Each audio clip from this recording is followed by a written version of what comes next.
যে সকল কৃষক ভাইরা রসুন চাষ করেন তাদের জন্য কিন্তু ভিডিওটি নিয়ে আসলাম। এই যে দেখতে পাচ্ছেন একটি আদর্শ জমি।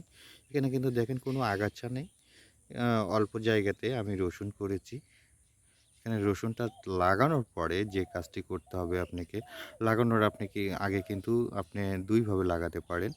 একটু জমিটা নরম থাকবে এবং ওখানে কিন্তু আপনাকে সার প্রয়োগ করতে হবে এবং আগাছা মুক্ত করে নিতে হবে। নেওয়ার পরে আপনি এইভাবে রসুনগুলো সারিবদ্ধ করে লাগাবেন। লাগানোর কিন্তু পরপরই ১ দিন পরে হলে একটু ভালো হয়। আপনি কিন্তু এই যে খড় দেখতে পাচ্ছেন, এই খড় দিয়ে কিন্তু এই রসুনগুলা ঢেকে রাখবেন। এটা ঢেকে রাখার কারণটা হচ্ছে আপনার মাটিতে রসটা কিন্তু ভালো থাকবে, জোটা ভালো থাকবে এবং অঙ্কনগুলো কিন্তু খুব দ্রুত সুন্দরভাবে কিন্তু বের হবে। এই যে যেটা আমার জন্য আমার জমিতে বের হইছে, এভাবে কিন্তু আপনি সুন্দর করে ঢেকে দেওয়ার ফলে কিন্তু এটা হয়েছে এবং এই খড় দিয়ে যদি আপনার জমিটা পুরা জমি যদি ঢেকে দেন, অঙ্কন বের হবে, সুন্দর গাছ হবে এবং আপনার ওই জমিতে কিন্তু আগাছা বের হবে না। আগাছাও খুব কম বের হবে।